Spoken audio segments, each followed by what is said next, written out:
Okay, it's recording. Mm-hmm. All right.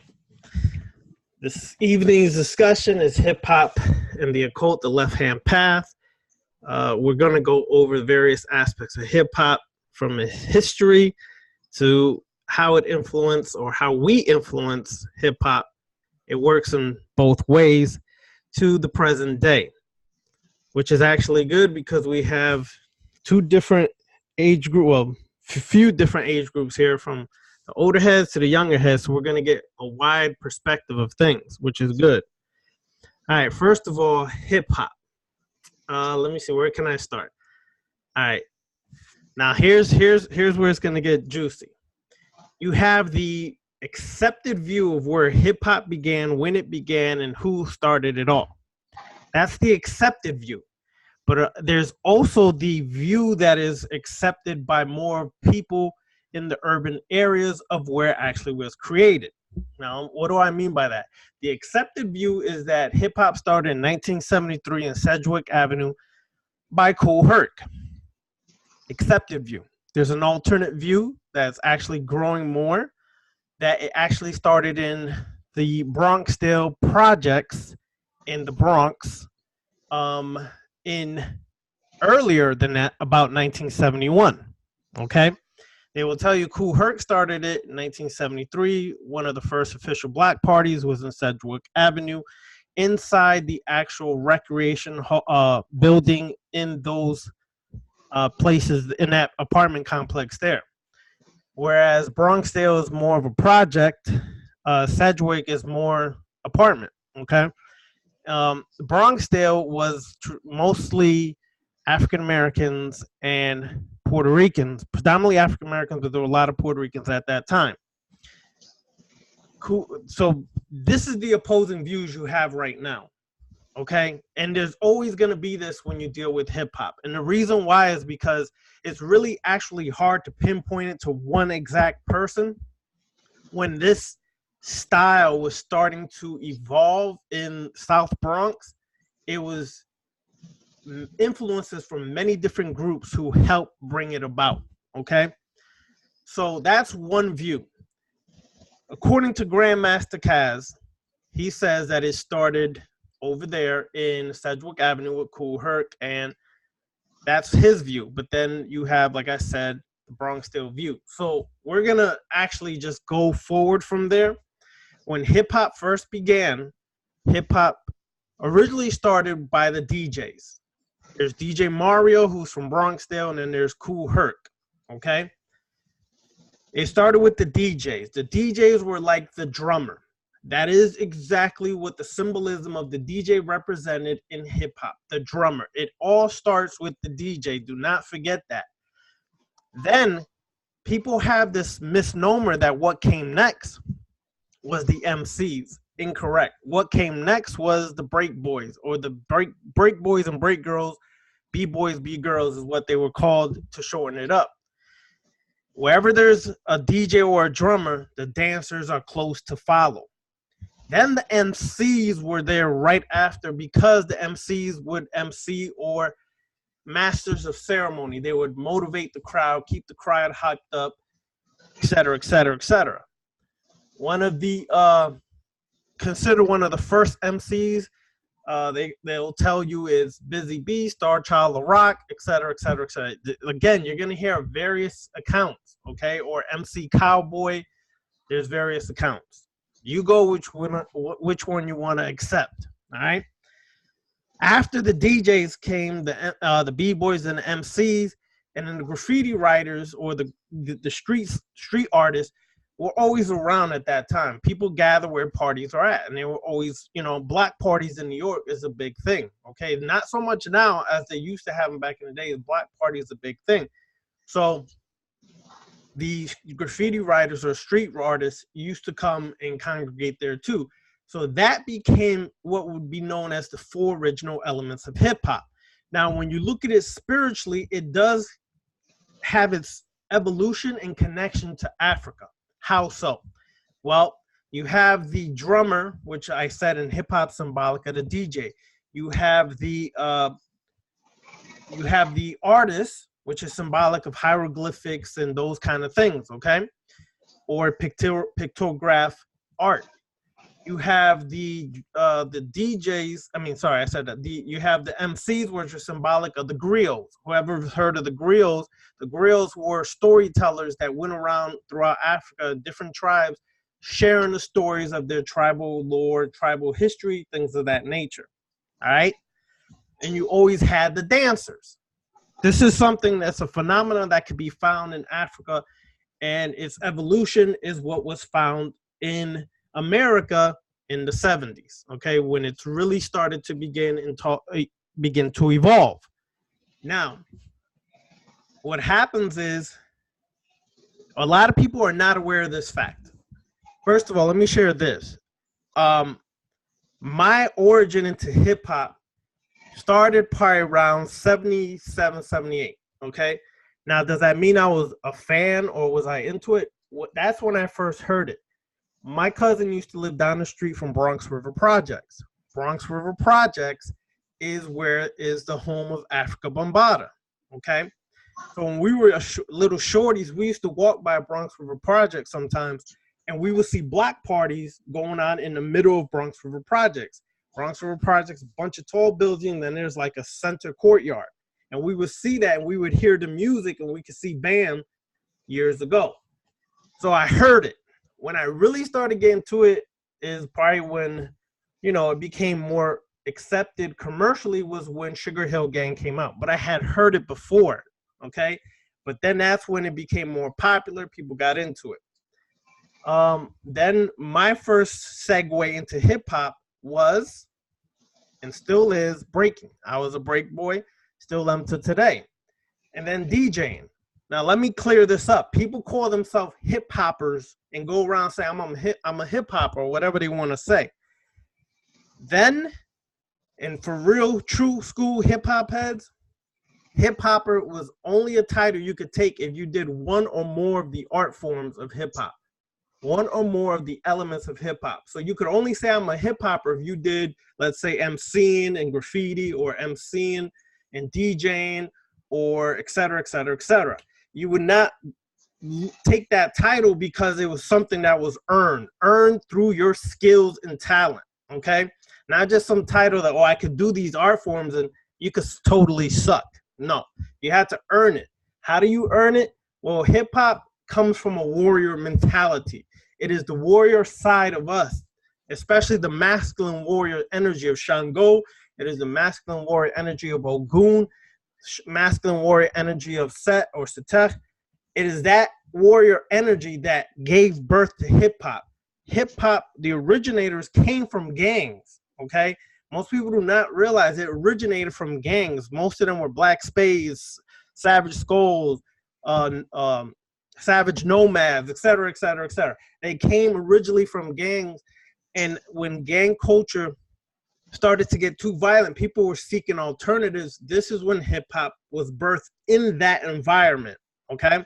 So it was about battling. You had to battle, which is a shame, because today if you try to battle somebody, you either get shot, beat up, or just people just can't handle shit like that. You understand what I'm saying?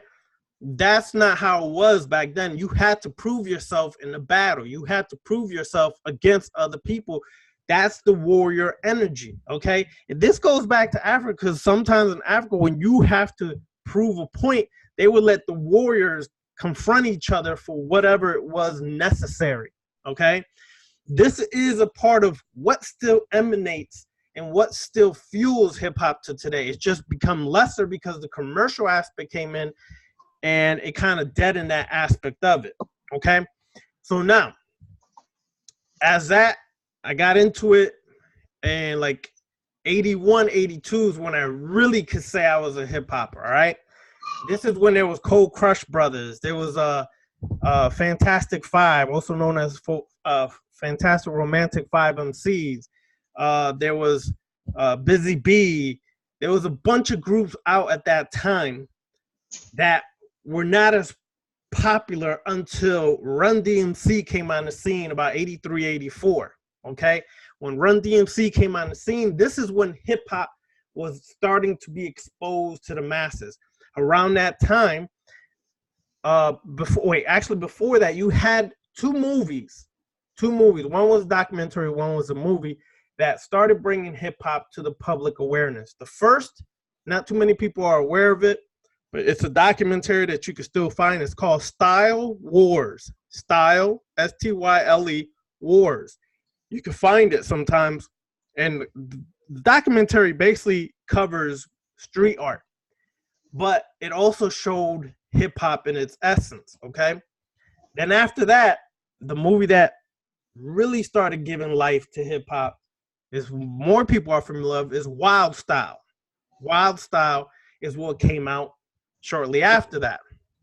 Then the two movies that blew it up even more was what? Beat Street and Breaking, okay? So those two really is what blew it up to the masses. Like always, when the masses grab it, they grab what is more a fad of it. So Breaking was like the first thing they really grabbed, and then they oversaturated the media with it, and then it kind of died. Breaking kind of died out and never stopped. Don't ever think that it stopped, because that's what people will tell you because they follow fads or they follow the mainstream. Breaking just went back underground, okay, and reinvented itself and came out later, but it was still there. Once they got tired of that, they grabbed onto what would be the next and always will be the hottest selling aspect of a culture, which is what?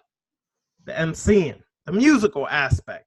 That is what can be actually more financially successful than any other part of the culture. That was what they focused on, because people love music. Music is a large part of life, right? So that's when they started focusing on the MCs.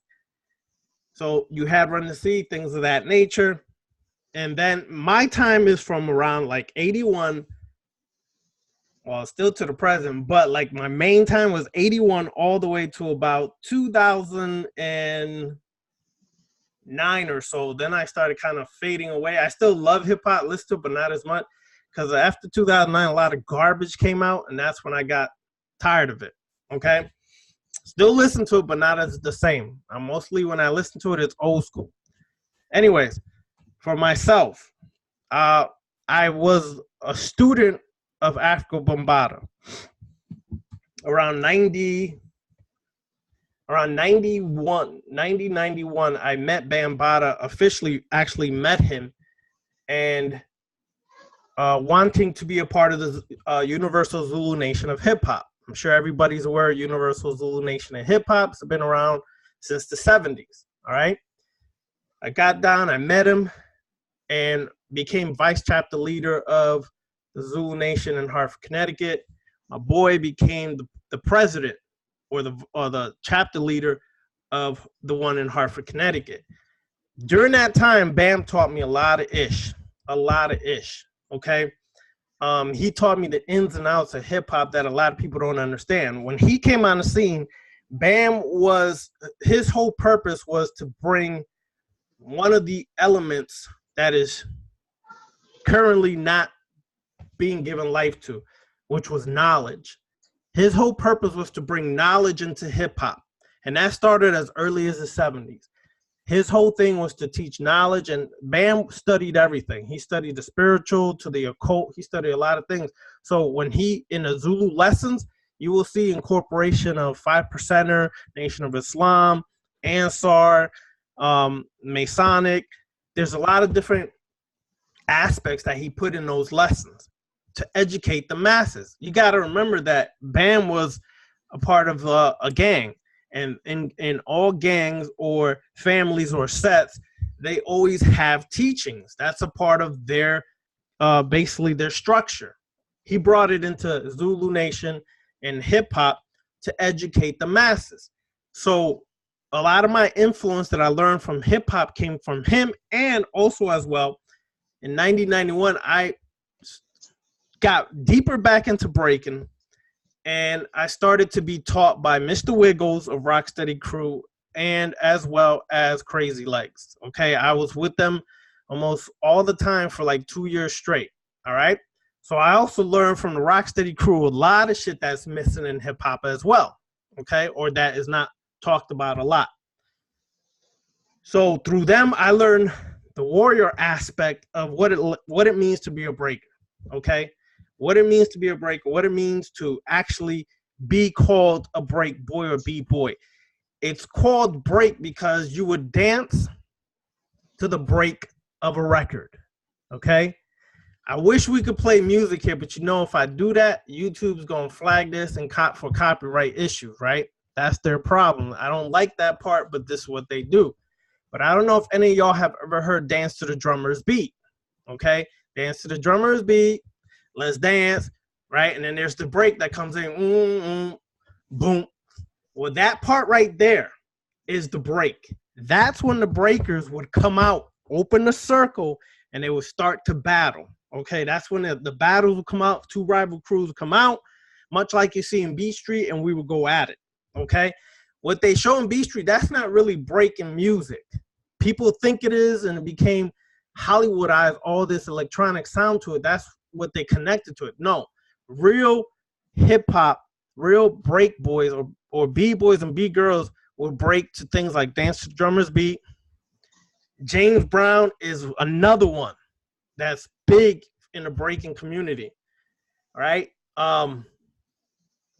You know that song where he says, shit, I can't remember. He says, in the jungle, brothers, in the jungle. And then you hear boom, boom, boom. That part right there, that's what normally breakers break to, okay? For those who live in the DC area, this is from Mario. Here's a song for you.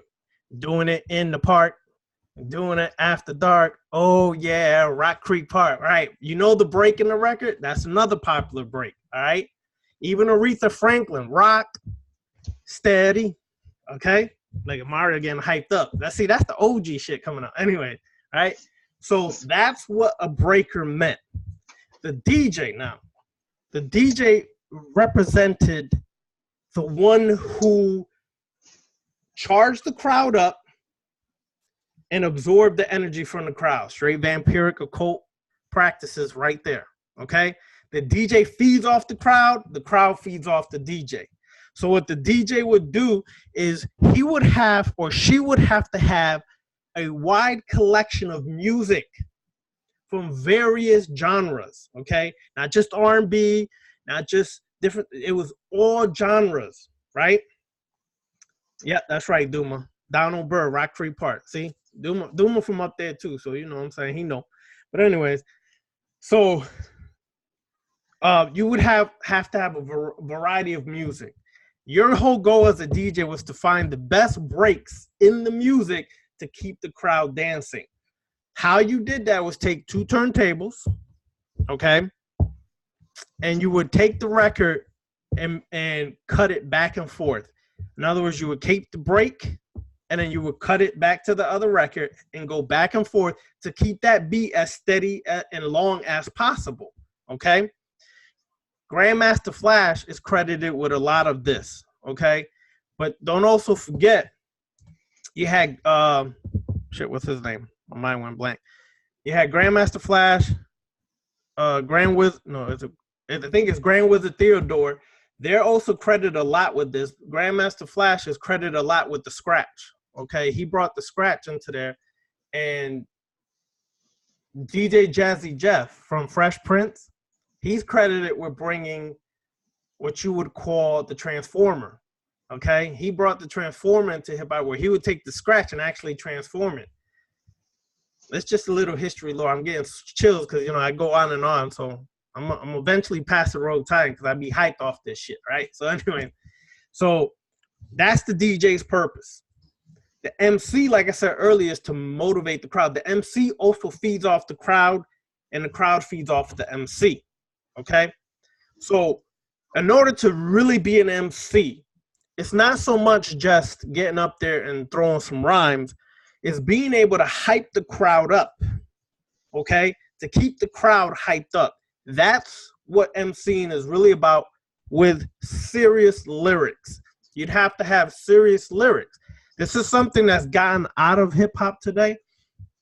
A lot of people don't have lyrics. It's just a bunch of bullshit you say, and it really has no meaning or real, metaphors, similes, or things like that in your rhyme skills. It's just basic rhyme shit, right? This is what's kind of flawing hip hop today.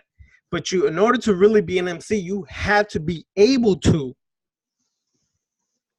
have some serious lyrics, but also keep the crowd hyped. All right. But you'd also have to be able to battle.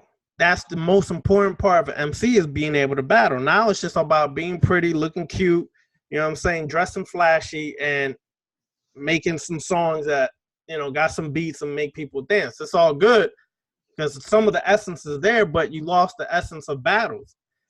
If you can't prove yourself in a battle, then you're kind of weak. Actually, that's the purpose of it, is proving yourself.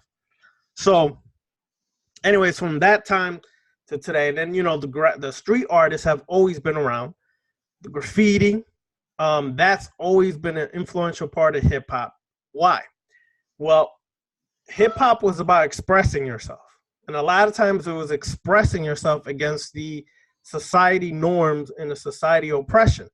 So they would create murals, right? Which is big murals are like big art, big pieces of art that graffiti artists did either on the side of the train or on walls, right? Burners were like little pieces that you would do, and then tags was when you tagged your name, right? I could do a little bit, but I wasn't that good. My peeps, though, they nice with it still to this day, okay? So that's the art. A lot of graffiti or street art had words that were expressing something that was,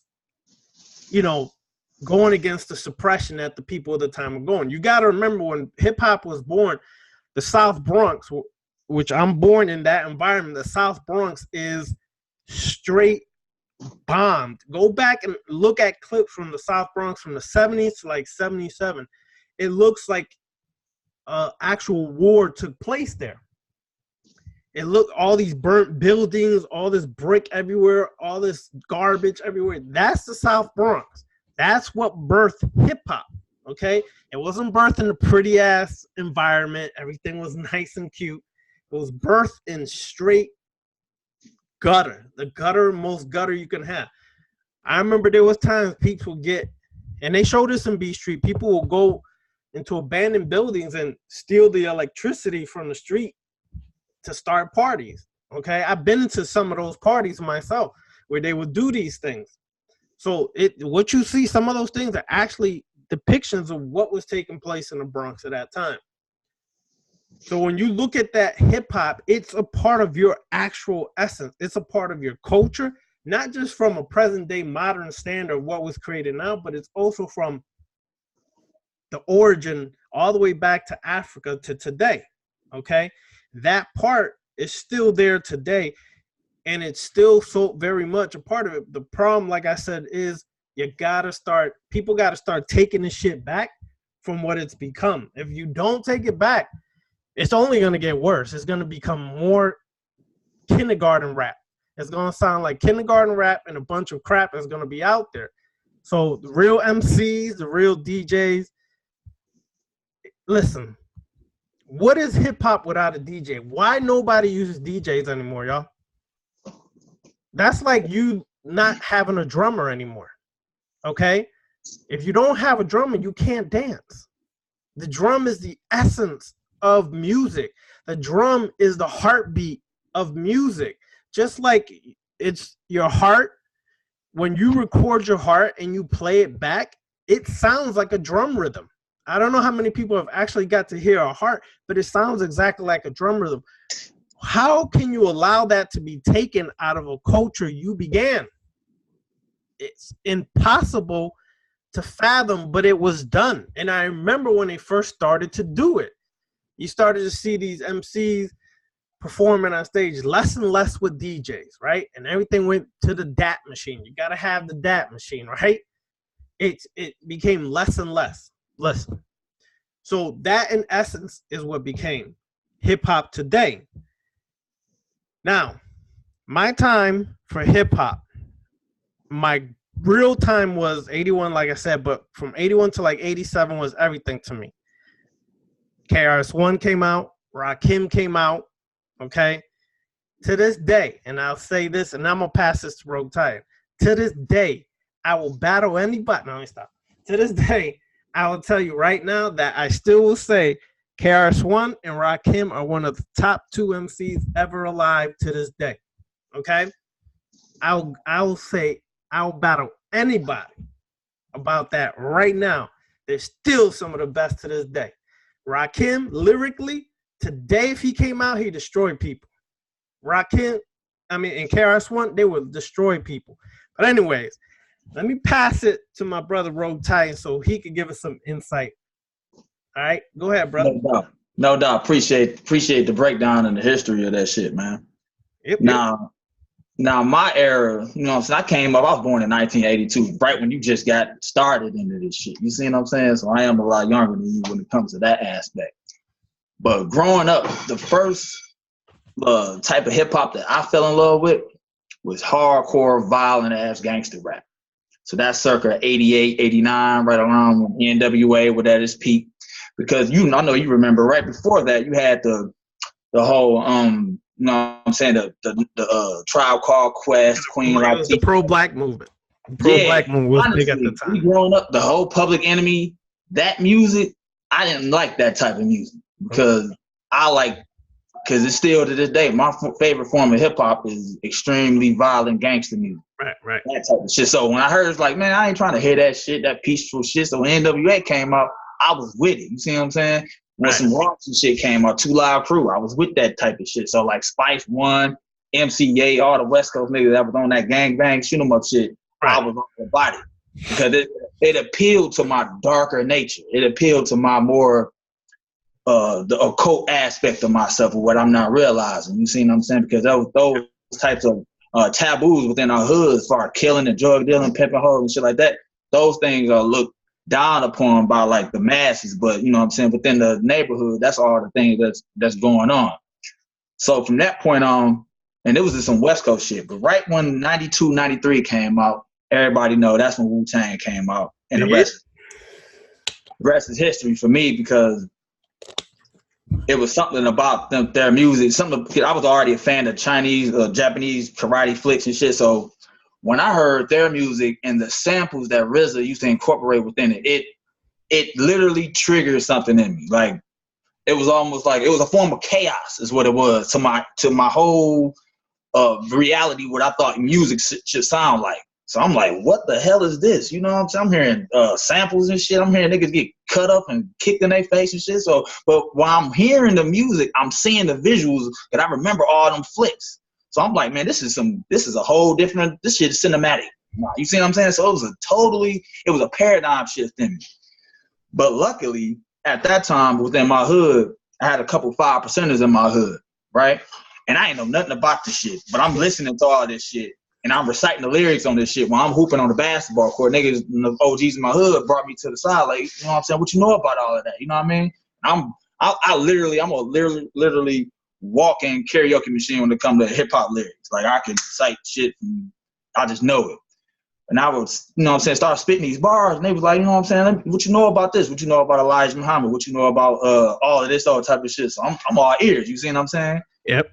Once I soaked it up from that aspect of it, from like the 5% perspective, that's what got me to where I am today. That was the foundational blueprint for my spiritual entry point into everything that we talk about. You see what I'm saying? From that 5% perspective. And from that point on, Nas come out. You know, I was a big Mobb Deep fan. You see what I'm saying? I was always respected Rakim and KRS-One, but then I was a big fan of Cool G rap. You know what I'm saying? That whole era, that East Coast gangster music is what I gravitated towards. You see what I'm saying? Yep. And what I always respected about that level of music, it was the lyricism, like you talked about, substance, bars. And I would always buy the tape or CD, and I would study where they gathered samples from, because I had a lot of them old records. You see what I'm saying? I was like, oh, he sampled this shit. He sped it up. He slowed it down with the drums like you talked about.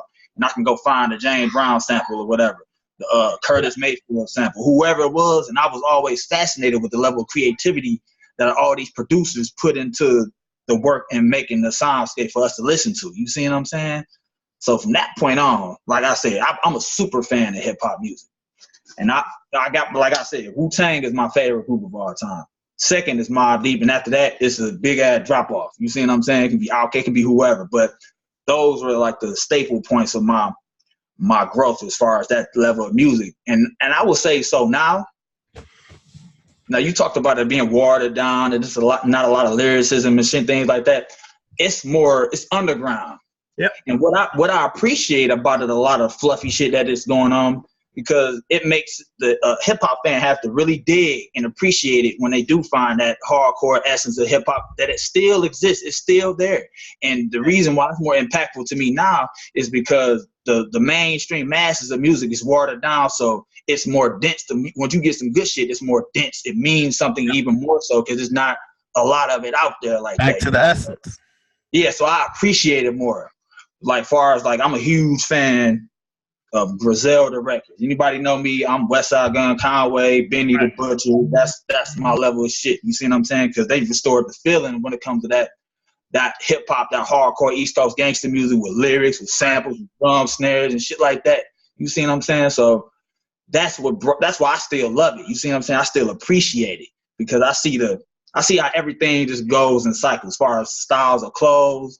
Then you got the styles of certain MCs, the way they spit. It's still there. It's still people that are spitting lyrics. It's still the love for the craft of the music. It's just the mainstream masses and the record label that got to go about putting out music way different now. It's not more so record labels, more so internet. Everything is all digital now, downloads and shit like that. Albums don't come out the same day and shit. So it's a little different because of the amount of money and success that we're, you know what I'm saying, all the rappers is into. So that's what kind of watered it down. But more so now I'm into the, you know what I'm saying, like I said, East Coast gangster music, anybody that's kind of going away from that beta male bullshit, or everybody all friendly and shit. Like you talked about, I love the combat aspect of the, you know what I'm saying, the battle. You know what I'm saying, the aggression. That's some alpha male shit. That's not really pushed out there for us to. You gotta look like a straight sissy nowadays. Yeah, but it's like that for we're trying to. That's another form of, you know, taking away your warrior spirit, of demasculating. But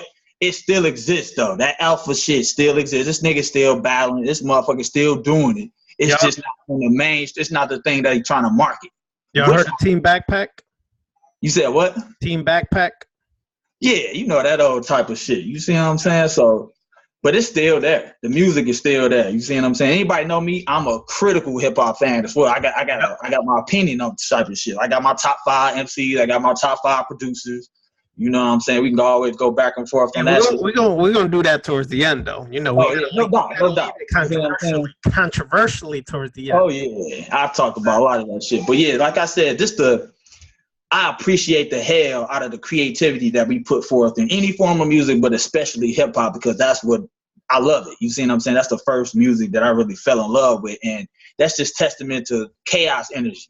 Like you talked about it, being brought up in the Bronx in the dirtiest, the shittiest, grimiest neighborhoods, produced the most pristine type of shit. Like here in Detroit, or, you know what I'm saying, in Michigan, where I'm from, you know what I'm saying, you had the whole Motown, but nigga, if you knew how Motown was in the 30s and 40s that gave root to produce that level of music, it was the same type of shit. So that leads me to, that's just like, you know what I'm saying, a rose grows from the soil and shit, grows from the mush, the darkest soil, and just that black shit, that chaos brings forth the creativity to express that shit. In my opinion, that's how it's supposed to, any level of strife and shit like that is gonna produce something pristine because of the environmental conditions, the pressure, the chaos and shit. So that's why I love hip hop music. And that's where it was birthed. It was birthed in that environment. Speaking of that, right? Exactly. Let me put this on real quick. I think we can only do 30 seconds, so someone time this shit. All right. Don't get sued. Speaking of East Coast hardcore gangster rap, a lot of people do not know this person, but someone put it in here. I think JR put it in here. So this one of my peeps right here from back in the days, right?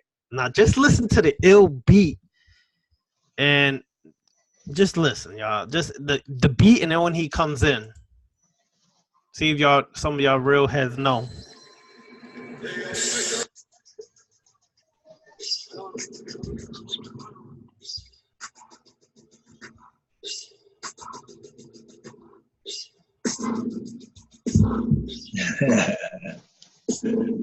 That is.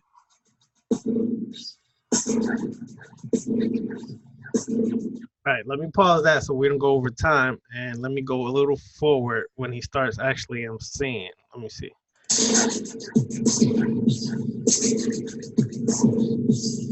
All right, hold on. That's coming up. I think it's right here.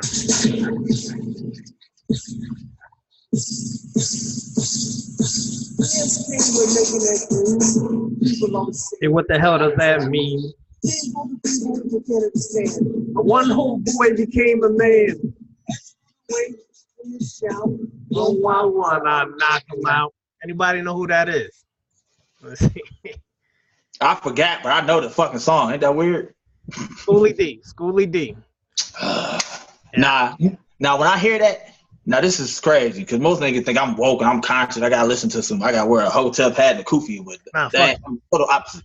But when I hear that music, the first image I get is Pyrex pop bubbling on the stove with some crack in that shit. That's what I see when I hear that. Well, he was an infamous gangster. like he lived the shit because even now today they try to interview him recently. He's still doing his hustling shit because I remember I saw a recent interview of him. He's real incognito, but Schooly D's from Philly, and he was on some straight hardcore gangster stuff. Cool G Rap also was on some straight gangster stuff in the East Coast. You know, people forget because they credit a lot of the gangster rap to the West Coast, but there was a lot of cats in the East Coast that were talking the gangster shit even way back then. You have people like not just Cool G Rap. I don't know if some of y'all heard of what's his name again? He was with KRS-One. Going way back, the original gangster. Shit, what's his name? Damn it. Let me see if I can find it. But anyways, KRS-One had his dude with him back in the days. And his name was, damn, my mind went cloudy blanky. But anyways, he had a song called The Original Gangster, okay? He was with KRS-One back then. He had all these gold fronts and all this stuff. Somebody's going to remember the name before I do. I already know. But there was people like that back then. Then let me show you this. I'm going to see. I'm going to just see because, see, my thing was exactly you hit the head on the nail. The net, whatever the fuck I'm trying to say. You know what I'm saying. So, I love, I was into the native tongue shit, De La Soul, Tribe Called Quest, all that stuff. But when I really got deep into hip hop was even more was when Wu-Tang came out and you had these individuals here. All right, I'm going to put this on here real quick to see if I still got it on here to see if anybody, shit, it ain't on there. Anyways, how many of y'all remember Horrorcore hip hop with Grave Diggers? Yeah. Right? The Grave Diggers. Oh yeah. Okay, so that was my shit. People like that. And it's true because one, it resonated with the environment I was used to. Two, through chaos, creation comes. And that was the epitome of chaos, was music like that is the epitome of chaos. Okay. And when you're in that chaotic stage or chaotic state, some real ish pops off, right? Some real stuff pops off. Why isn't it on here?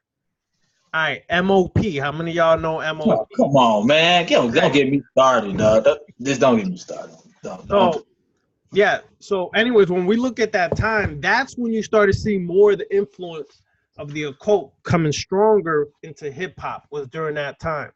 All right, you had, of course, I actually knew Prodigy. Met him a couple times, had conversations with him. But as y'all know, Mobb Deep was ill as shit, okay? And especially when you hear Hell on Earth, that shit right there, that was like straight occult, bringing the straight gates of hell to earth to unleash the demons to create a new cycle, new environment of life. those aspects are the things kind of like what we get away from, because like as you said, Rogue Type, a lot of this has become commercial. So you know, everything is about being pretty, cute, sexy, whatever. You know what I mean? And we get away from that fact, and the creativity starts to die. But like everything else, it goes underground. And when things go underground, they start to be rebirthed and become stronger. They become even better because more creativity comes back on the scene. That's why I listen to a lot of underground stuff. Apollo Brown, I love him. What my man Joel Ortiz, I love him. What's the other groups? There's a lot. One of the groups you mentioned here earlier. A lot of these groups, they're bringing that shit back, but it stays underground, which actually I'm happy about, because when things are underground, it's less likely to get saturated with commercial crap. And then again, you go back through the same cycle of going through this whole issue. You understand? So yeah, you hit this right on the head. The aspect now that's happening in hip hop in the underground is you see more of the occult coming back into it. You see people forget that hip hop in its essence is straight left-hand path. It's straight set. Set would be legitimately would be the epitome of the archetype of hip hop. Why do I say that?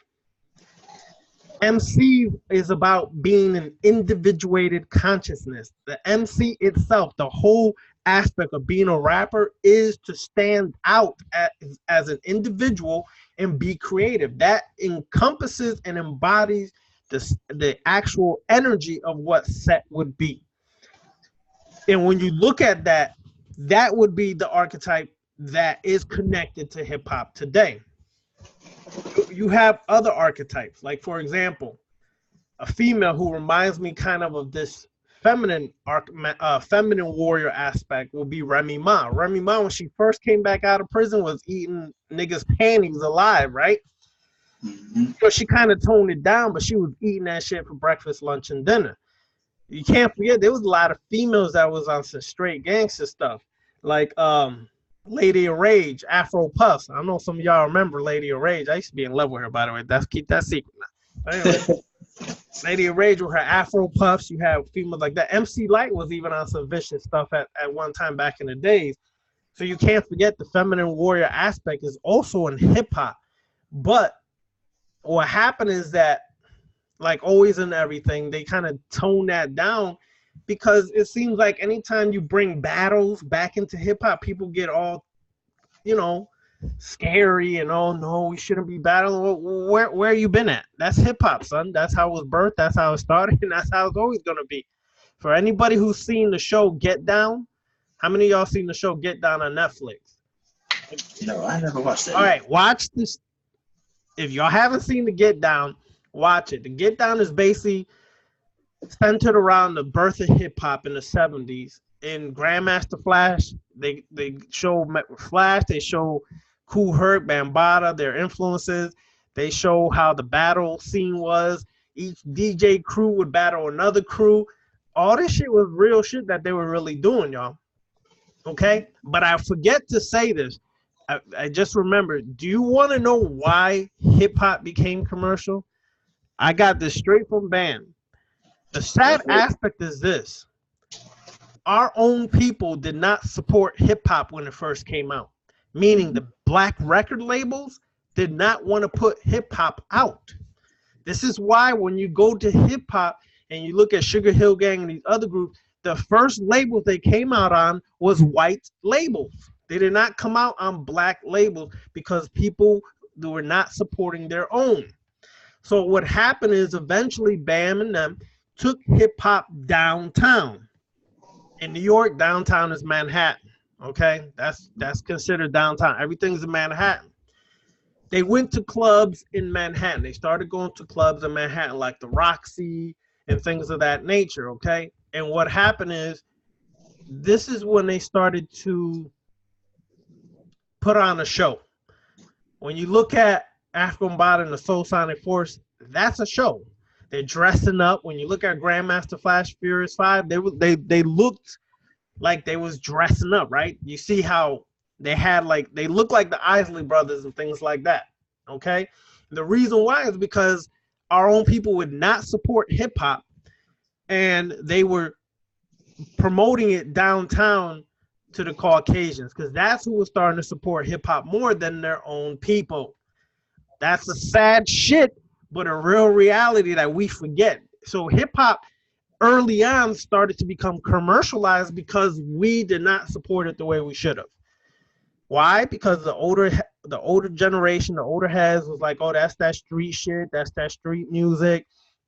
It's not gonna last, it's not gonna be there. Well, guess what? My parents told me hip hop wasn't gonna last in the late 70s, early 80s. Every generation since then has heard that. Guess what? The shit is still here. Okay? So for all those naysayers, F you, it's still here. Okay?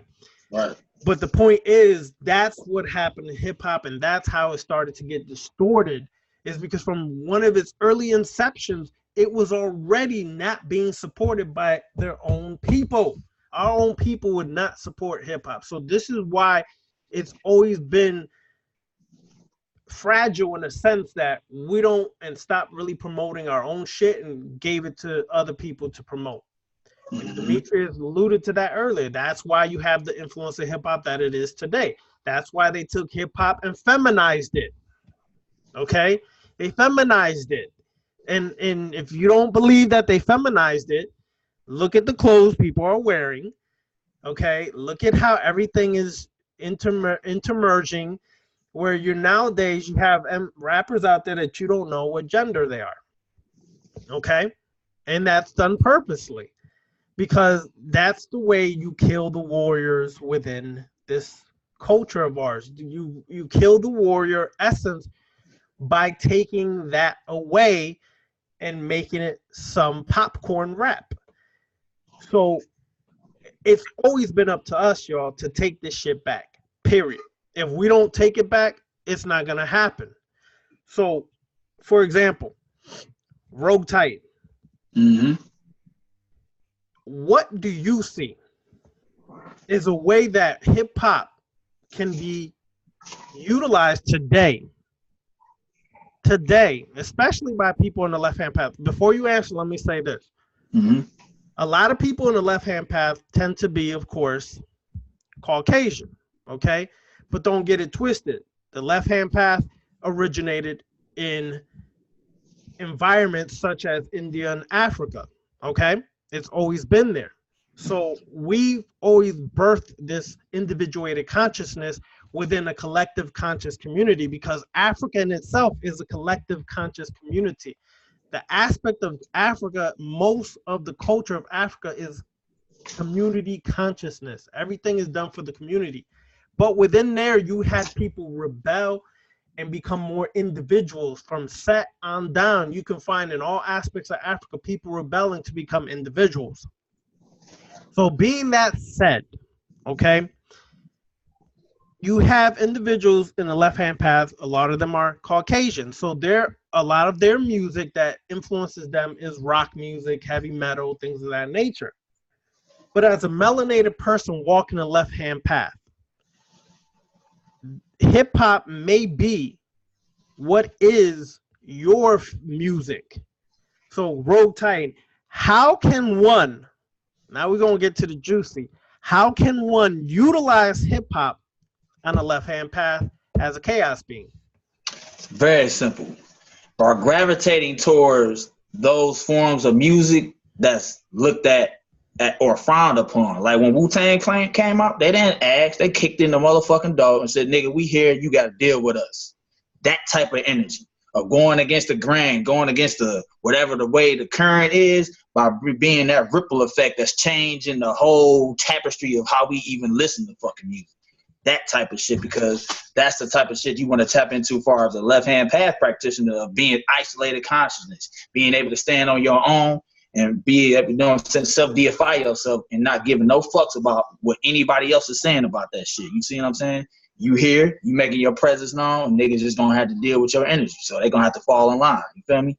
Anything, any form of music or artist that's kind of pushing the envelope creativity, that's changing the soundscapes of their music, that's talking about different forms of shit within their lyrics, where they layer their lyrics, where they speak, where they carry themselves. Those are ideals for anybody on the left-hand path to gravitate towards and look at and weaponize it. Incorporate that within your own being, their attributes or whatever you're trying to add to your own shit, and make it become it. You see what I'm saying? Ritualize it, become that shit. It's like, for example, like I said, as far as like, I'm a big fan of Griselda Records, Westside Gun, Conway the Machine, and Benny the Butcher. And they came out, they from Buffalo. Everybody looked down on Buffalo. Nobody gave no shits about Buffalo. You see what I'm saying? But they came with a sound that was very reminiscent to the early 90s, like that Primo shit, that Matt Havoc, Mobb Deep type of shit, that Wu-Tang shit. So their sound got all those elements of those samples and shit. And when they came out, it was a breath of fresh air because there really wasn't no music like that as far as the East Coast, as far as on that raw shit. And they came in and they ain't asked no questions. They wasn't looking to get signed. They came in on some independent shit, on some left-hand path shit, and they came in guns blazing. You see what I'm saying? They wasn't asking for permission to do what they was doing. They came in, and I look at that as an element of chaos, changing the way we listen to music, changing the way we see the city of Buffalo. Now that's one of the biggest hot spots for underground artists to come up out of. You see what I'm saying? All the record labels is trying to get niggas from Buffalo now based on what the impact that they had as far as on the music level. You see what I'm saying? So any form of creativity, any form of somebody that's going against the grain or whatever that you're looking at, anybody that's doing that is something to be, I would say, study what they're doing and incorporate it and add that aspect to your own magical repertoire as far as the mindset you got to have in going against the grain and standing out and doing you.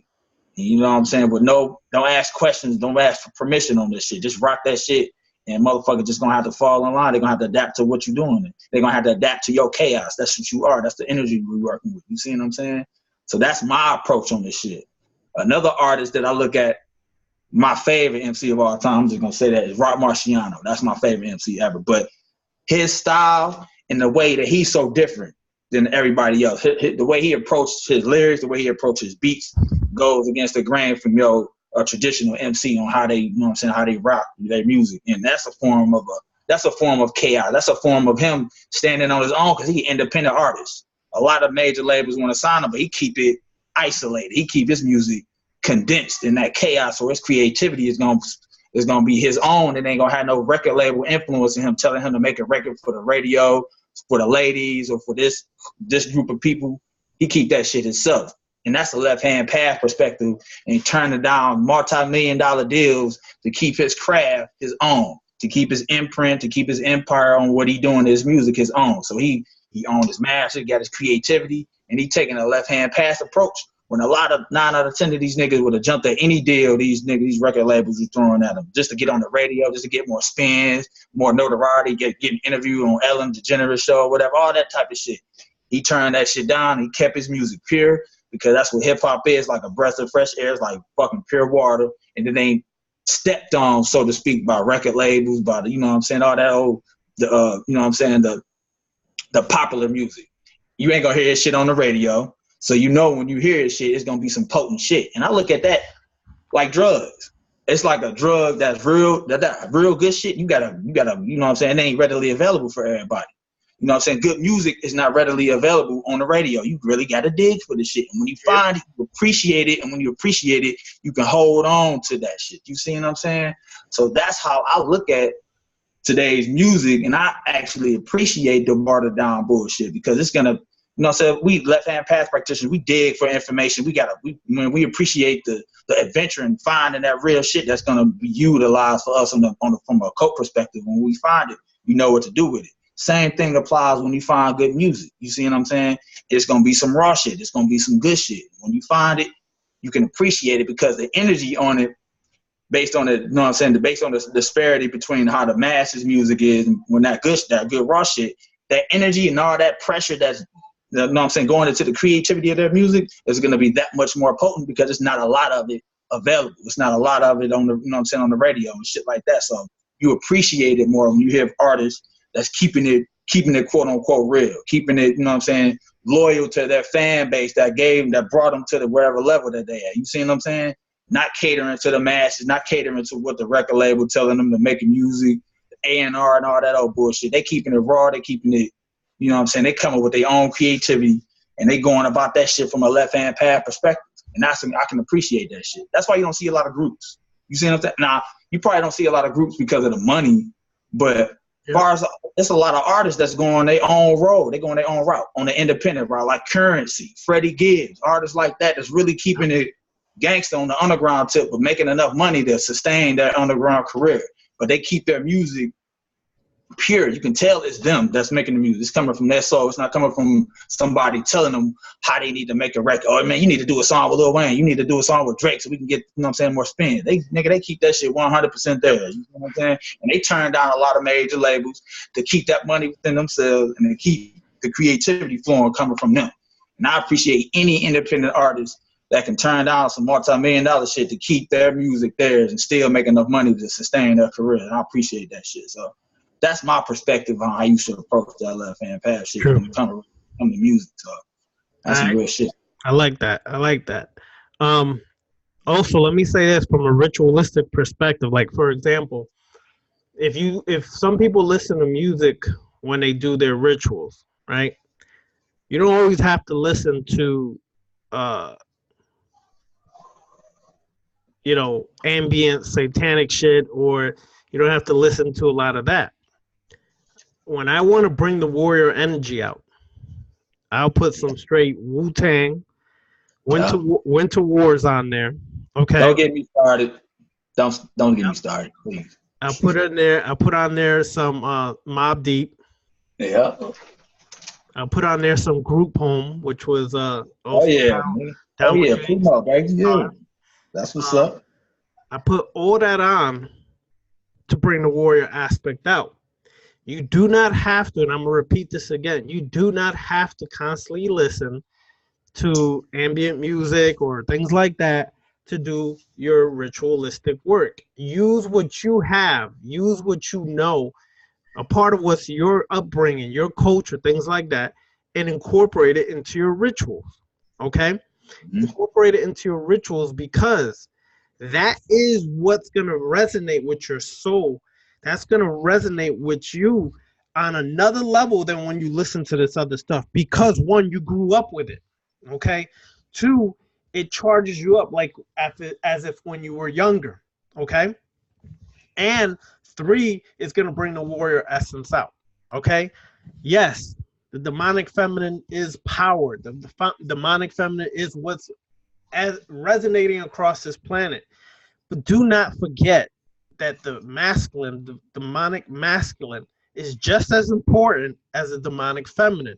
Why do I say that? Because everybody gets wrapped up on the demonic feminine. Indeed, that's very important. Not negating or lessening that at all. But if you go back to the occult principle, right? Kali's dark matter, dark energy. Shiva would be consciousness that's brought into the dark matter, dark energy. You need both for existence. You need both to work your magic. You need both to exist in this society. So yes, the demonic feminine is powerful and should be bigged up, but do not forget to bring out your masculine warrior side because you're going to need it. If you really understand it, you'll understand that the alpha male is needed now more than ever, and that should be promoted and brought out from within you outward, okay? So if you want to understand left-hand path and the individuated consciousness and the warrior masculine energy as well, put on hip-hop when you do rituals. Just a suggestion. Doesn't mean you have to, but put it on, all right? You can put on, I remember one of my gangster rappers from back in the days, Scarface from Ghetto Boys, right? But then when he went off an individual and did his individual thing, Scarface was always one of my favorite. Yes, JR from South Park, Houston. Yes, I know. 5th Ward or whatever ward he was from, right? So that was one of my peeps from back in the days. Those kind of things is what you have to find a way to incorporate into your left-hand path ritualistic practices. We have to find a way to get away from us acting like or thinking like we're visitors in the left-hand path, okay? And I say this because a lot of times I go and I look and I see and I do and see the things people do, and I get asked questions. It's almost like we still feel like we're visitors in the left-hand path instead of the originators of the left-hand path. You understand me? We're not goddamn visitors here, y'all. We're not visiting this. We gave birth to it. So we need to do it our way, and our way is what we should be promoting. You understand? Why is it, and I ask this all the time, why is it that when we have lectures or these discussions, people sit there like they in church, uptight? Son, we are melanated people. We like to move. We like to dance. We like to, you know what I'm saying, move our hands, put energy out there. That's the way we are. Don't let that soul be taken away from you, okay? Because right now it's being sucked out of a lot of people. Just like the God Eater, like Mario was breaking down, just like the God Eater, it's being done to us. They're sucking the gods dry right now, y'all. Take that shit back and put your shit into it. All right? Put your shit back into this left-hand path that's always been yours. Just as much as anybody else wants to claim it, it's always been yours. So ritualize your, bring in your shit into your rituals and bring it into your everyday aspect. A lot of times when I'm out the house, I'm not listening to some spiritual shit. I'm not listening to some damn, isotronic or all that kind of shit. That's for certain times of the day. When I'm in my car, my shit is just bumping a lot of old school hip hop to hip hop, period. Okay? That's the shit that moves me, that gives me the energy to make it through the day, to get the work done, to push me around. I'm not going to be sitting in the car, That's not going to work for me, y'all. Okay? So you got to find the shit that works for you and use it in your everyday practices. That's how the left-hand path and hip-hop can merge into one aspect and not compartmentalize things like we always tend to do. Like everything has to be in a neat compartment. Why do people think that? No, it doesn't. Everything should be flowing and fluid in your work. You don't have to say, okay, well, this is my my African aspect of the left-hand path. This is my Indian aspect. Listen, motherfucker, just use all that shit, incorporate all of it, because it all works together. You understand? You can have Oya and Kali working on the same altar because they both represent the same goddamn demonic feminine energy. You don't have to separate the shit. Just like you don't have to separate left-hand path from your everyday life. It's not something you divide. It's something that you live on a consistent basis. Like Rogue Titan has sigils on his shirt right now. That's ritualizing your shit every day.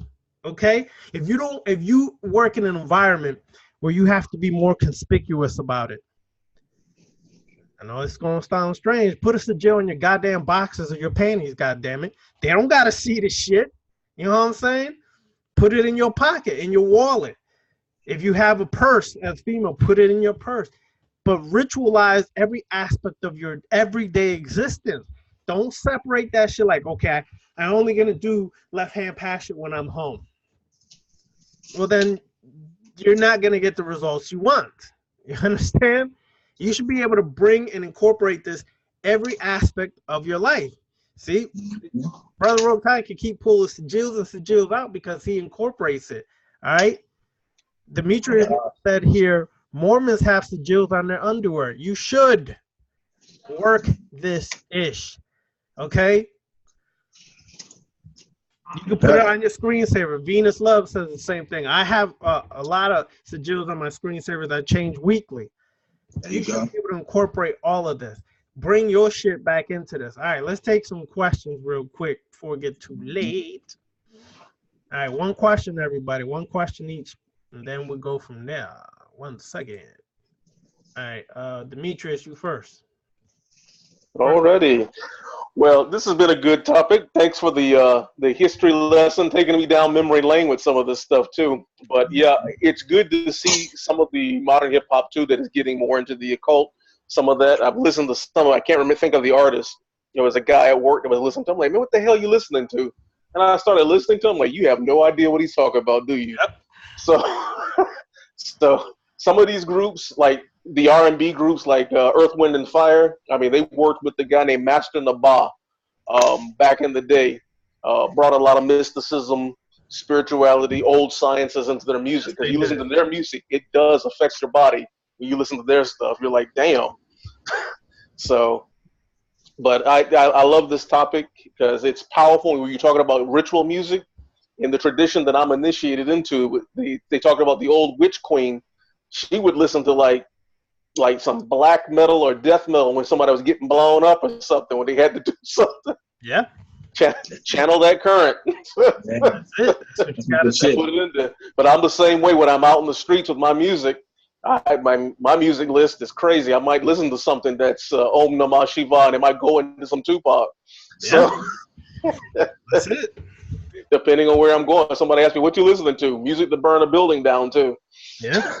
That's how you work that shit, bro. Yeah, that's what we're doing. Powering up. Yep. So. Good ass. Appreciate that, Demetrius. All right. All right, let's go to JR. JR, you next. Mr. South Park, you next. Oh, hold on. Okay, now you're good. Go ahead, bro. What's up, man? No questions, man. A real good topic, man. Hip hop in me, man. Thought you was about to break out in a rhyme, bro. What's up, man? Hey, man, I feel like it, man. I'm gonna let them. We're gonna come back to you. We're gonna come back to you. If you feel the spirit still, we're gonna give you 20 seconds to throw bars in there. All right. All right. Back, brother. All right, Duma, you next. What's up, Duma? Nothing much, man. Everything is good. I don't really have any questions right now. All right. Appreciate it. I am the God in the gym. I love that name, by the way. That should be. What up, bro? What up with you, bro? That name is lethal, bro. I love that shit. I'm the God. Matter of fact, you should make that shit into a fitness line, bro. Seriously. Oh, I've been thinking about it, bro. Yeah, I've been salute to y'all, bro. I just had a consultation with my bro Rob Titan yesterday. Good. But I just wanted to say this real quick. Outside of salute to y'all, in the beginning when I was getting into all this, I could never meditate, do none of that shit, until I started listening to music. So I had a playlist strictly all hip hop, and that's what got me able to focus. Now I can like focus and meditate without music. But it took me about 6 or 8 months. I had a straight playlist like an hour long, and I'd be able to tap in. And I'm gonna agree with you on the Rakim, but I gotta put Scarface greatest all time though. All right. See, that's what I love. Everybody gonna have their personal opinion. Yeah. That's what's up. But yeah, we don't forget we gonna close the show with our top 5 each. So me and Rose listen our top 5 each. So we're gonna leave it controversial. All right. Salute, bro. Yep. Same to you. Good looking, Brian. Cosmic Serpent. I know you just came in, but guess what? I need to hear your voice. I'm still put you in here, damn it. Let me stop. Hello. Hello, Cosmic Serpent. What's up? Can you hear me? Yes. Yeah, we hear you. Yes. Oh, so great topic. I didn't hear it all. I will catch the playback from the beginning, guys. But yeah, music is the number one thing that will help me get out of a mood or get into a mood, or I'm a big hip hop head. You guys both know that, I think. So, Yep. I don't what? Yeah, that's good. I know. And I just don't have one type of music on my playlist. It's everything. So, somebody mentioned Jean Grey. I just wanted to say that is my favorite female rapper, just to let everybody know. And that, I do have a crazy playlist. It helps you with your mood. I listen to binaurals and ambient music a lot of times, but most of the time my playlist has to do with hip hop. So rituals or not, so I love it. Thank you. Thank you. Nice. And speaking of Jean Grey, by the way, that Dark Phoenix movie was ill as shit, y'all. Ill as shit. If you haven't seen it, you gotta see it. But that shit was just showing straight demonic feminine energy, like rebirth on this planet. Mm-hmm. Slaying shit, dude. Straight slaying. That's all I can say. If you ain't seen, I ain't gonna ruin it. Well, yeah, I am. No, I'm not actually. but go see it, check it out. So one maybe us three, the Triad of Darkness, could do a movie class where we can talk about like 5 of the recent most movies that really go into the left-hand path. Occult, how y'all like that? Y'all like that? I love it. Let me put Cosmic Servant. You want to do that too, Cosmic Servant? I love that idea. I love that idea. All right, so what we're gonna do, send me a list of the 5 movies. All of us send each other a list of the 5 movies we want to discuss, and we'll pick the top 5 from there. All right? Okay, recent movies? Yep. Okay. Cool. So, all right, let me go to Tonio next. Tonio, what's good? Yo, what's going on? Any questions? I don't got no questions right now, but it was a good class. I kind of got in late, but just soaking all that in. All right. Well, the upload will be on there probably an hour or less after we're done, so y'all can catch it from the beginning. All right. Thank you, bro. Necro Cannon, Master Devourer. What's up, brother? Doing good, man. About yourself? Chilling. I don't have any questions per se. The only thing I can say is like I have a wide range of music that I like to listen to as well, and I incorporate a lot of mine through the poetry that I write. So most of the poetry that I'm actually writing is spell work. Oh shit! What's your poetry name? Panty Dropper? No, nah, it's still can. I just get deep with it. So. I know you be using that voice to your advantage when you do poetry, nigga. Don't come on now. Come with it, brother. Of course, and do a little bit of mesmerism to go along with the vibrational frequency to soothe them and everything else. And then next thing you know, it's subconscious. There you go, brother. That's it. Wonderful topic. So I just had to say that, and thank you guys. Man. Appreciate it, brother. Appreciate it. Yeah, man. All right, Mario, what's good, man? God Eater. Okay. Man. Before you bring your question, let me let you do your question before you do the plug. All right, do the question first or the statement. Man, I love this. Hey, hip hop certified MC. I stand out like Rodney King at a police convention. I'm that nigga. Oh, shit, my nigga said. Police. Okay, bro. Go ahead now. But yeah, hip hop. Oh man. It got me, to be honest with you, it got me started. My grandmother was in the Apollo. She was from the Congo.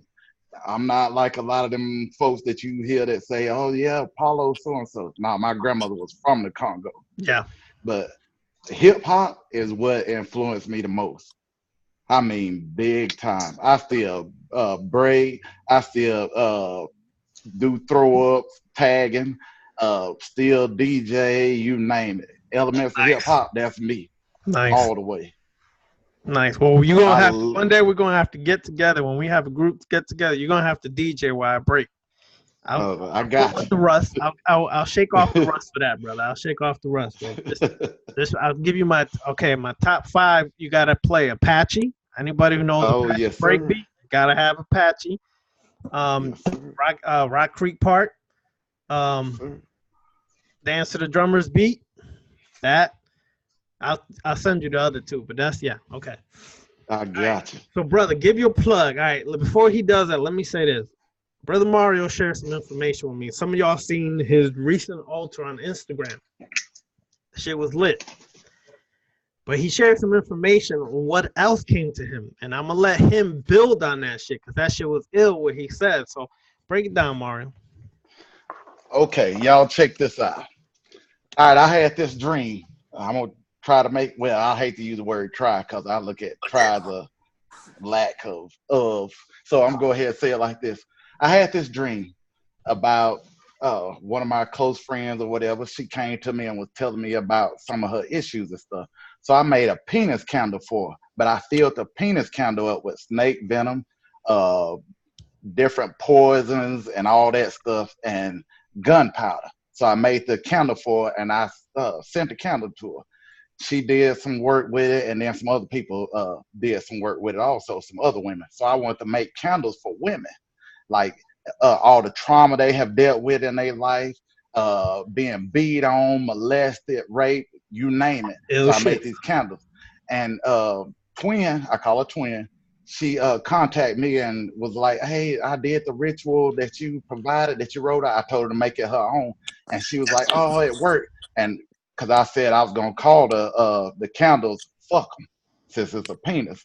Yeah. And I was like, "Fuck 'em." And she was like, "Oh yeah, it worked." I said, "Don't say I never gave you dick." That I ain't never gave you dick. So, and then it came to me that I need to make these candles for women to deal with their trauma so they can move past to do the work that they need to do. So, and then I talked to Brother Ravana Noon, and he also gave me an idea. He said also you can make the vagina candles for the women. I mean, for the men, Yep. for the trauma that the men have dealt with. And so I'm working on the candles and stuff. My wife was like, "Yeah, baby," because there's a lot of people out there that need that help to deal with their trauma. So I ran across Brother Ravana Noon, and he agreed with it. So I'm working on some stuff, and I also got something else too. Now, as far as the penis candles, like for women that have dealt with the pain and trauma, Sesame and Cosmic Surfer both like Jean Grey. She has this song with Mr. Lynn. It's called Love Venom. Y'all gotta hear her verse. Oh man, it's nasty. She says something like to the likes of fill her mouth with razor blades and have her give head to you. Oh, she is nasty. She Oh, is one of the illest out there. So just listening to her playing that Jean Grey, getting yourself hyped while you doing that ritual, holding that penis candle up to the mirror and looking at yourself and seeing a reflection and writing down your intent out and manifesting your will right there on the head of the penis, and then imagine it ejaculating all that poison, killing whatever has damn done you wrong, that has brought you pain, that has brought you drama, all of that shit. So I'm working on these candles. Give me about a month, and I'm gonna have it all together. Cause I got somebody that I get the snake venom from and everything. So I'm working on some stuff. Indeed. And they're gonna be reasonably priced, not no high ass shit. Cause I know niggas spend money on any and everything, but I want to make it. Yeah, this the where shit niggas they won't need be to spend saying, the money "Oh, on sis." right here. This the shit they need to spend the money on, bro. But that's what I was telling y'all. Ill shit. This is when you know people are working and living this left hand path. This is what you call living this shit, y'all. Yeah. That's creativity to the max. You understand? So I had to give him a plug. So anybody who watches I this appreciate it. Mario, if you want his contact information and you're not on, give your contact information on Instagram, bro. It says Witchcraft3, and that's WHICHKRAFT, the number 3. Yes. So that's his contact information. If y'all if you don't or can't remember, rewind the video to this part and you'll know how to contact him. If not, contact me and I'll put you in contact with Mario. Okay. So any sisters, even brothers who've gone through trauma, the pain, the abuses and things like that, this brother came up with a great work and ritual to help facilitate the healing.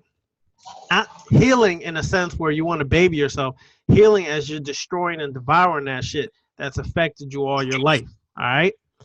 So thank you, brother. Oh, most definitely. Yes, Appreciate it. You're welcome, brother. Definitely. Ingenious. Yes. All right, let's go to Venus Love. Venus Love, any questions? Hey, what's up? Hey, how you doing?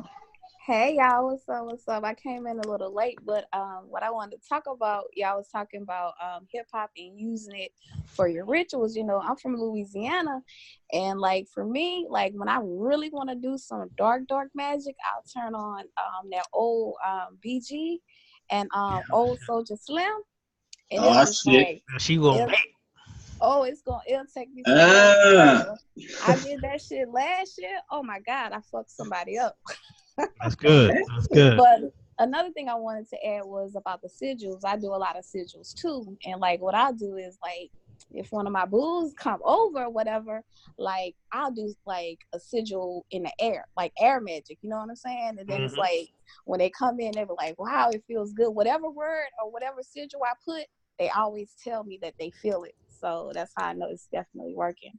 That's right. That's how you work that. That's how you work that. Appreciate that. Fucking ingenious too. Yeah. No doubt. Yeah, but she brought it back though. BG, Slim, Mm-hmm. yeah, Master P, all that. I remember all that. Oh, All right, appreciate that, Venus.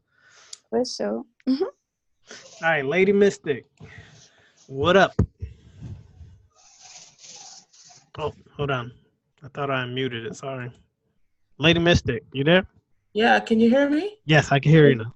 Yes, hello everyone. I'm just really enjoying the information that's being shared. Music is so powerful. I can remember just the atmosphere in my home not being where I wanted it to be. And so I just found some music that would just change the whole atmosphere. And really, I tell you what, it just changed the entire atmosphere. It is so powerful.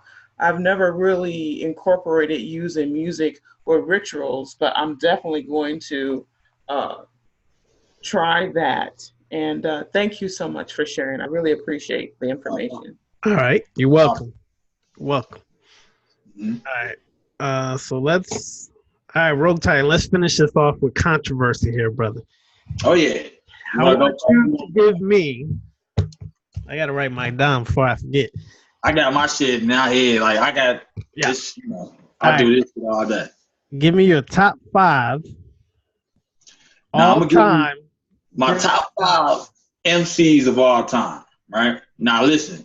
I'm gonna preface this by saying this shit. Now I heard all the old school niggas catalogs, KRS, Rakim, you name it, Cool G, Kane, everybody. I'm a student of the game. I give credit to credit is due, and I listen to everything so I know where the shit come from. I'm not gonna just speak on no album that came out some '89 shit and not have no firsthand experience in listening to the music. So I love it. You see what I'm saying?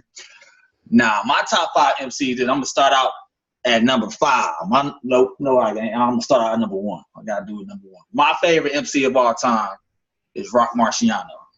Nigga from, you know what I'm saying, the Lower East. Well, I forget where the nigga from, but I'm a huge fan of his cadence, his confidence, and his level of just saying some shit, some braggadocious type of shit, and there be some fly ass shit where you gotta rewind it to catch the metaphor, and he do it effortless. So anybody that's a fan of his music knows the dense rhyme scheme that he come with when he, you know what I'm saying, is spitting his bar. Where you be listening to this shit and it won't hit you because it's subtle, but it'd be 2-3 weeks later you be like, oh shit, I see what that nigga mean. I gotta listen to it again because his bars are very layered and they come at you from all angles. He don't write rhymes on no normal elementary school level type of shit. He's very intricate. And he's an Aquarius, and I'm an Aquarius, and I know how his creativity is coming from on some different type of shit, a chaos aspect. And he's very confident with him. He reminds me of Lucifer. You see what I'm saying? When he on stage and shit, his swag, the way he carry himself, and his confidence. And I'm telling you, he get on a song with somebody, he's gonna have the best verse. You come in second, you might as well write your bar over after you hear this nigga verse. That's his type of shit. He's very feared. If you listen to Busta Rhymes and he talk about MCs that niggas are scared of, it's that nigga. Trust me. A lot of New York niggas know. A lot of underground niggas know. When that nigga come in the room, your pen better be on its best motherfucking behavior. Because he's very intricate. He's very creative. He gonna come with some new shit you ain't never really heard before a nigga rhyme the way he rhyme. So that's why he's my number 1 favorite MC of all time. Second, used to be my first, but Rock Marciano, he my first. It's Big. I'm a huge fan of Biggie. Biggie came out, everybody know, 94, and I can still remember when I first heard Register Die and I heard Suicidal Thoughts as a 12-year-old boy listening to the tape from beginning to end with the headphones on, nobody around me. That's how I listen to my music. And I can still remember hearing Suicidal Thoughts and getting chills of that shit when they go off, his heart beating and shit because he killed himself and shit. Never motherfucking forget that moment. That nigga from this moment on, I still go back to that moment when I first heard that, and I was mindfucked from that point on. And one of my favorite verses of all time is this verse on Victory with Busta Rhymes and P. Diddy. I mean, he just go in. I love the storytelling, his you know what I'm saying, the way he rhyme and shit, the way he can switch his personalities in between bars. I just love Big. I'm a huge fan of Big. Third is Rakim. Nope, no, it's not. Nas. Nas, I'm putting Nas over Rakim. I'm gonna tell you why I got Nas over Rakim. And it's real simple because Rakim came out, I was younger. So it was a new form of kind of like a Rakim. That was B Nas, and he was more right around the time I started coming to my own and shit like that. So Nas really got me with Illmatic. Everybody know Illmatic, DJ Premier, Pete Rock, everybody on that album that really lend their talent as far as the production. And he was a breath of fresh air when he came in because it was different. He was young, like a prodigy of the mind, and being able to just his rhyming, man, his pen. Everybody know his lyricism and how he flows on a song, and the amount of creativity that he put in as far as the storytelling, the way he layering his environment, and the way you listen to it, is second to none to me. You see what I'm saying? And I always love Nas because of that. You know what I'm saying? Outside of his whack ass production the last couple of years and shit, that was always his Achilles heel. But when he's focused and when he's challenged, like our Jay-Z challenge, his pen come out. You see what I'm saying? I love the way he rhymes. I'm always verbal intercourse. For anybody want to battle on some lyrics, verbal intercourse is the greatest verse of all time from Nas. I'll go in on that shit. I don't care. I know that shit verbatim. We can have a discussion any time of the week. Now, my fourth favorite MC of all time. My fourth favorite MC of all time is Coogee Rap. Because, like I said, the first music I fell in love with was gangsta rap. It was some West Coast gangsta rap, actually, NWA. But the hardcore East Coast shit he birthed, he's the godfather of rappers like Big Pun, Fat Joe, Raekwon, Ghostface. Anybody that's rhyming on that level of shit, that drug shit, that gangbang, selling dope type of shit, you can smell the motherfucking gun smoke when he rhyming. And that shit appeals to my darker aspect, my warrior side. So, you know what I'm saying? You talk about doing rituals, I put on the ritual his music with the realest between Coogee Rap and Mobb Deep. Now I listen to that shit and I zone out. You see what I'm saying? I go into some straight zoning out type of shit where I love that hardcore MOP, violent ass, gun toting ass, bragging type of shit. And he's in my opinion, the godfather of that music. And I love it, you know what I'm saying? I appreciate that from that. And my fifth favorite MC of all time is Ghostface.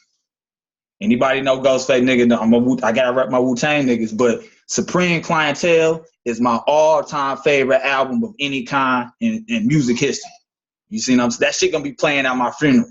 That's how good, that's how much I love it. And I love that album so much, I don't even listen to it for years on end because I'm not worthy to hear how epic of an album that is. You see what I'm saying? I go 2-3 years, but I don't even listen to this shit. When I listen to it, I zone out. I go straight into a ritual when I listen to that album. But Ghostface, because his passion, he's a Taurus. He put a lot of passion and a lot of aggression and emotion in his music. You see what I'm saying? You can go back to when Iron Man came out. He came out with the song All That I Got Is You. You know what I'm saying? That whole shit to make you cry. Listen to that record and you're going to cry going through his experiences of growing up in the late 60s, early 70s, and we can all draw a parallel between the times in our life when we didn't have a lot of shit and that whole emotional aspect of that shit. You see what I'm saying? So that's just anybody that you can listen to and get emotion, you can cry off that shit. It's some powerful ass shit. That's some spiritual shit. And Ghostface always comes with that level of aggression and emotion in his bar. And for that reason, that and a bunch of his whole catalog and the way he rhymes, his style, his flair, I love that aspect of him. So that's my top 5. So let me say this. I love those. Those 5 are all, yeah, they're dope. All right. So let me say mine because, I'm a little more old school. So I go there. For me, it's hard to decide between Rakim and KRS-One because them two, I love them both at the same time. That's my shit. That's where I came from. That's my shit. But what really got me with KRS-One was when it all started was when the bridge was over. The bridge is over. The bridge is over. When I heard that shit, because remember back in that time, Queens and Bronx were having a rivalry.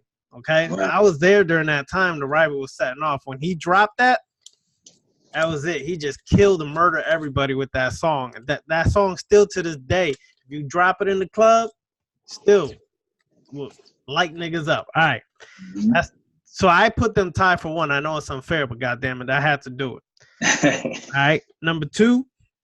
Biggie. Biggie's always been one of my favorite, all-time favorite. His flow, his cadence, his lyrics, they was all on another level at that time. He opened up the doorway for what is a lot of what's talked about today. All right. Nas is always gonna be there. Okay. Nas, he just from day one when he dropped his first album. And I just remember the intro to the album with the Wild Style beat came on. That's from Wild Style for those people who didn't know. When that beat came on, that shit was ill. And then his flow. I mean, his flow's only gotten better as he's gotten older. His lyrics have gotten better since he's gotten older. So just imagine that. Cool G Rap, as y'all already know. Okay, and then my honorable mentions are gonna say Ghostface, Jizza, and Big Pun. Those are my honorable mentions. All right. I love that list. Love that list. Now, top 3 groups of all time, and then we closed it out like that. Top 3 groups of all time. Hip hop groups of all time. Go ahead. You can start. Wu-Tang. Come on. I mean, I'm just gonna go. I'm not even gonna state. I mean, they in a class of themselves. But I'm gonna say this though. I'm a critical Wu-Tang fan. Like the shit they come out with that I don't like, I hate. Yep, me too. You know what I'm saying? If there's some shit, cause I'm one of them niggas that used to buy anything that had the W on it. I was one of them niggas. I gotta get it. You see what I'm saying? And they stopped fucking. They started making some bullshit. RZA, I have a big problem with his production lately. You know what I'm saying? I like the shit, that classic sample shit. Once he got into the style, try to like add that theatrical score type of shit, that Hollywood shit. Yeah. Like I put Raekwon aside when it came to his music. I'm like, man, they need to just start fucking with somebody else. But at the end of the day, when it's all boiled down to nothing, I still love Wu-Tang Clan. Now, second, that's easy. That's Mobb Deep. You see what I'm saying? When Infamous come out, I mean, I can know that album like the back of my hand. Like you talk about Hell on Earth. Oh my goodness. Oh man.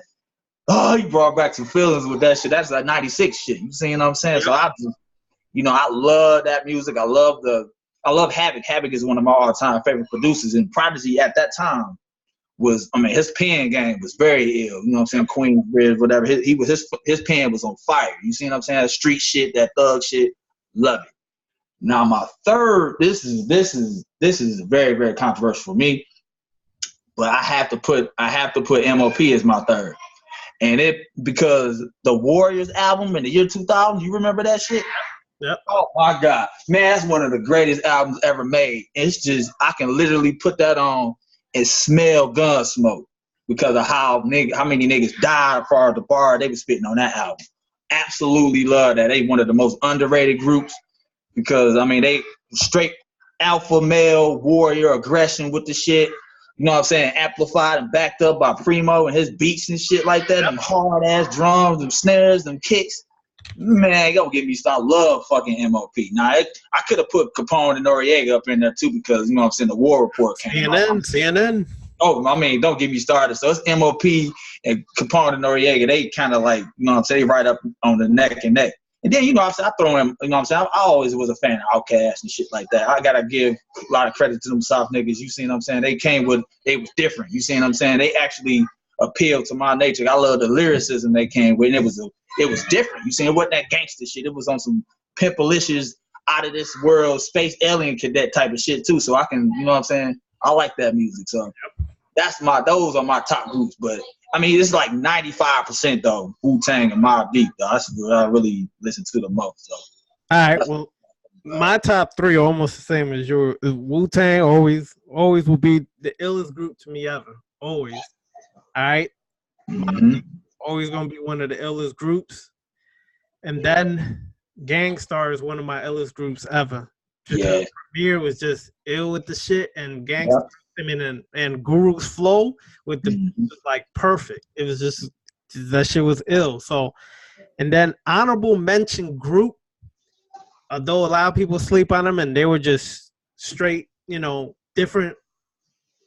De La Soul. They're one of the best ever to me because they came with a whole different style.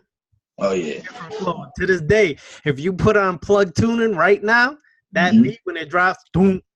Boom, boom. That shit is still ill to this day, dude. Stakes is high.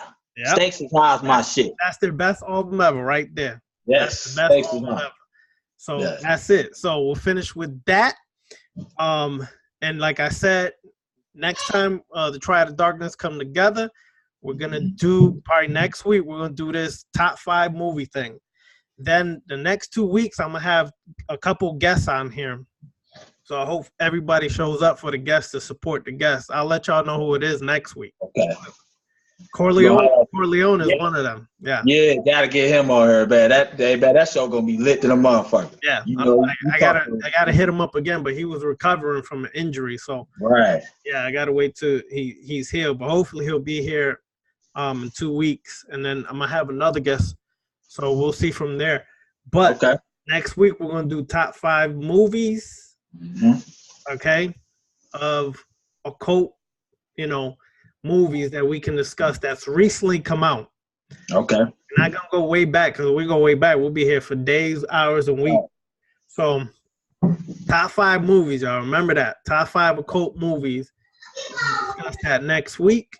And we're gonna go in on it because a lot of these new movies especially have a lot of left-hand path symbolism more than ever. Yes, they do. So I thank everybody for showing up. Yes. Much dark love, dark energy, and dark passion to everybody. Check y'all out. Yep.